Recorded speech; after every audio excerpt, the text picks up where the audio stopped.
for the support of the glorious cause.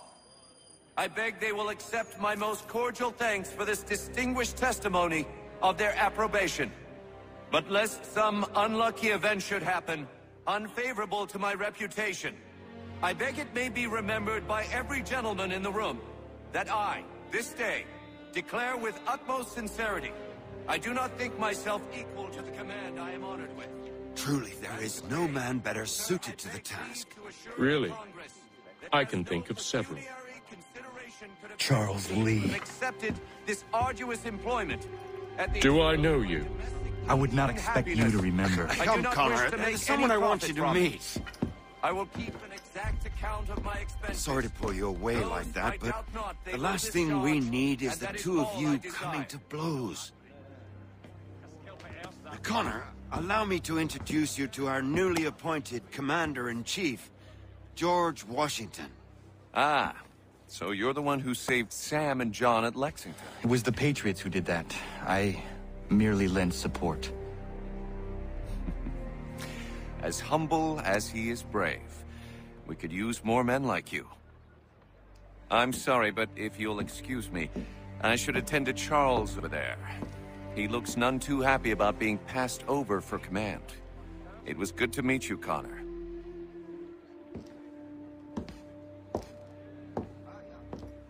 Tell me you have news of Pitcairn. I'm told he's taken shelter in Boston, where he's guarded by 1,000 redcoats. The only way you're gonna get at him is if we draw him out. And lucky for you, we're launching an offensive against the city in order to do just that. Israel Putnam has been given command of our forces. Present this to him and he'll provide whatever aid you require. You'll find him at the encampment on Bunker Hill. You have my thanks. No need. It's the least I could do. Pitcairn's a dangerous man. The sooner we're rid of him, the better. I would say the same of Charles Lee. Now that's an altogether different beast. Let us leave it for another day. Best you head to Boston, Connor.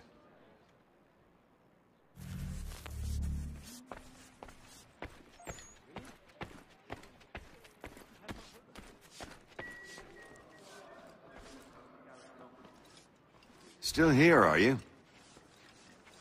I was just wondering, what happens now? There's quite a lot to do. Commander Washington must determine when, where we'll strike next. And we need to get to work on our message. Message? We must contact the broadsheets at once. Ensure it's clear to everyone that it was the Loyalists who fired first in Lexington. But no one knows who fired first. Which is exactly why we must spread the news quickly. We'll determine public opinion. This seems dishonest. Perhaps, but so what? People must believe we acted in self-defense, else we've committed treason. But you have. Better to bow and scrape before a tyrant, then? Is that what you suggest? No, of course not. No one should be denied freedom. And yet, to change the truth, it seems a dangerous road to travel. Understand, Connor. This is a war fought not just on the battlefield, but within hearts and minds as well. There's nothing wrong with a bit of theater, especially if it saves lives.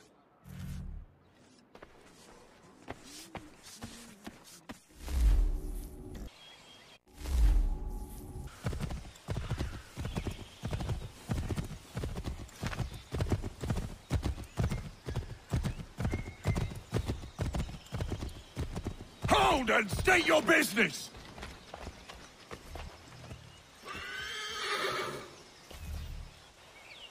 I'm looking for Israel Putnam. On whose orders? Samuel Adams.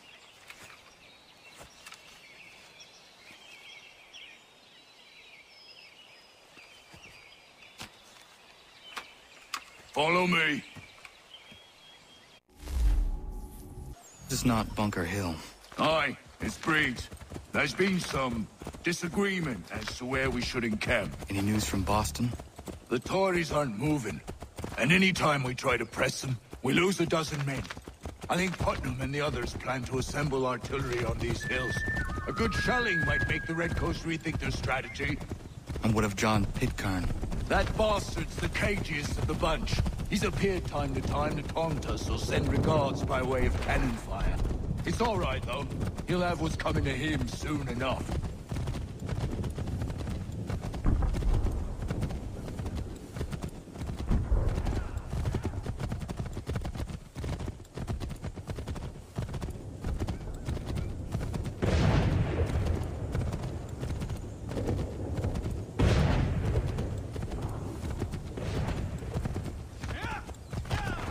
Putnam's just up ahead. You can't miss. I don't care much for your excuses, gentlemen. We should be building on Bunker Hill. Reed's is closer to the city, but it is also closer to their artillery! Our orders came from men so divorced from the situation, we are compelled...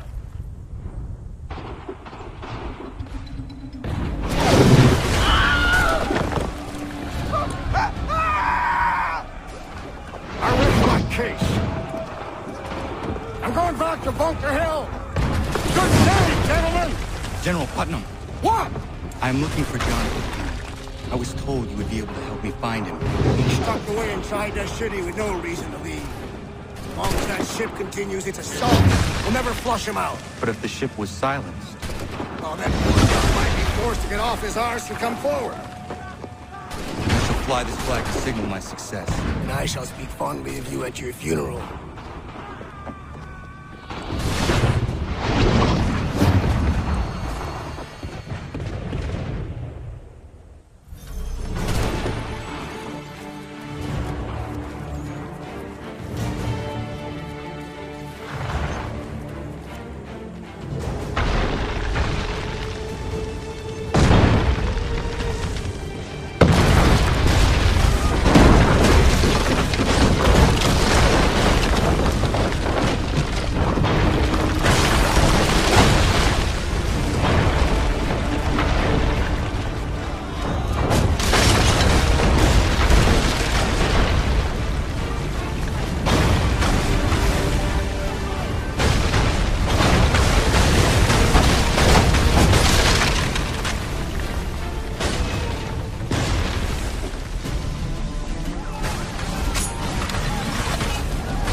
the enemy advances, and you tremble.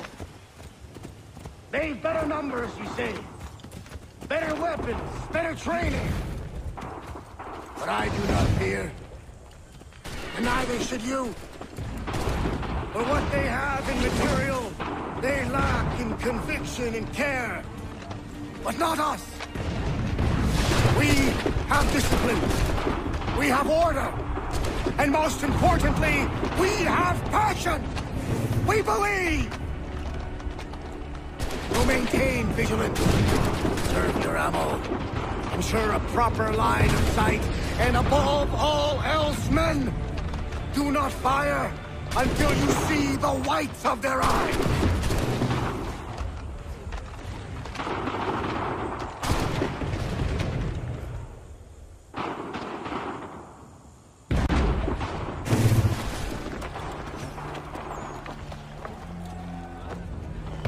I'll be damned.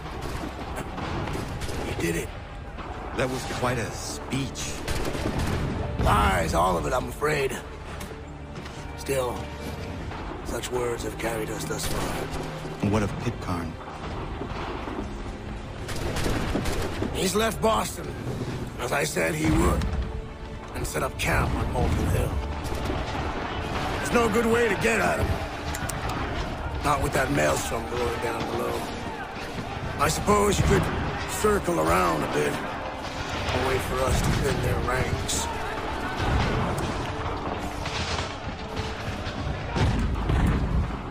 There is no time. I will have to chance a direct approach. That's twice today you proposed the impossible. I see no other choice. Not because you're mad as a March hare, son. I expect an apology on my return.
Why did you do this? To protect Adams and Hancock and those they serve. You meant to kill them. Kill them? Are you mad? I wanted only to parley. There was so much to discuss. To explain. You've put an end to that now. If you speak true, then I will carry your last words to them. They must lay down their arms. They must stop this war. Why them and not the Redcoats? Do you not think we ask the same question of the British? These things take time. And it would have succeeded had you let me play my part. Part of the puppeteer. Well, better we hold the strings than another. No, the strings should be severed. All should be free. And we should live forever on castles in the sky.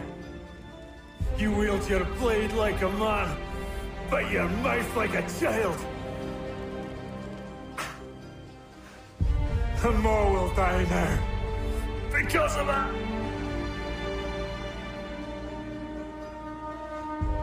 Sahoin järjeni on teenam da setakwe. Tini on ne jaho teena tam da setakwe.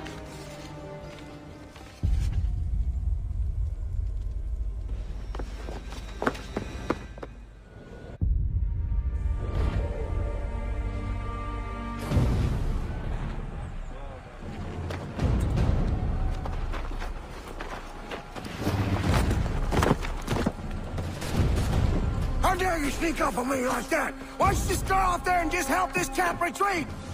Don't ever do that again, you hear me? God damn it! General Putnam. You live. The same cannot be said for Pitcairn. Well done, I suppose. But it matters little now. I'm ordering a full retreat. We have lost too many in exchange for too little. If the Tories want this hill so badly, let them have it. Boston is the true prize. We have a bigger problem. What do you mean?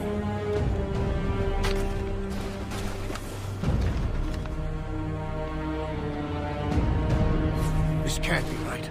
It says they plan to murder Washington.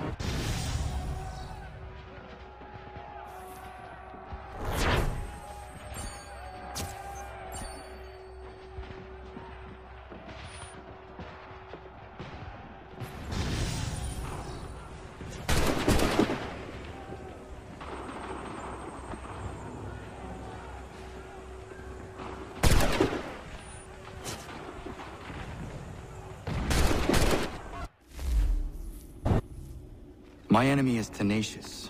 When money failed them, they took to force. But I have slain Johnson and Pitcairn both, ending their plots. George Washington now rallies the colonists and their march towards freedom begins in earnest. Little wonder, then, that the Templars now want him dead. They seek to reshape this land into something cold and ordered, something soulless. He is an obstacle. I must save him, that his cause can flourish and my people remain safe. But the more I prod, the greater the chance I am discovered. The Templars believe their men lost the revolution. In their eyes, the assassins are gone and scattered, no longer a threat. But I fear they will soon discover the truth, and me along with them. I must tread carefully.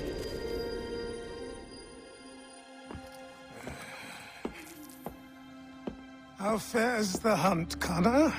There is progress, but I worry it is not enough. You must strike where you need it most. What if you pursued Charles Lee and your father? What then of Paul Revere and the soldiers at Lexington? Soldiers? There were no soldiers in those towns, only men and women who were forced to defend themselves. Is this not why you fight? To protect your people? Your struggle is the colonists' struggle. In helping one, you help the other. Encouraging words from one who thought mine a fool's errand. Make no mistake, I still do. But I can't help but feel some pride in your success. And why should I give you any credit? Then don't. But first, return the robe and the blade and the darts and all of the years of training and knowledge I have bestowed upon you. Return these, and then your words may have some merit.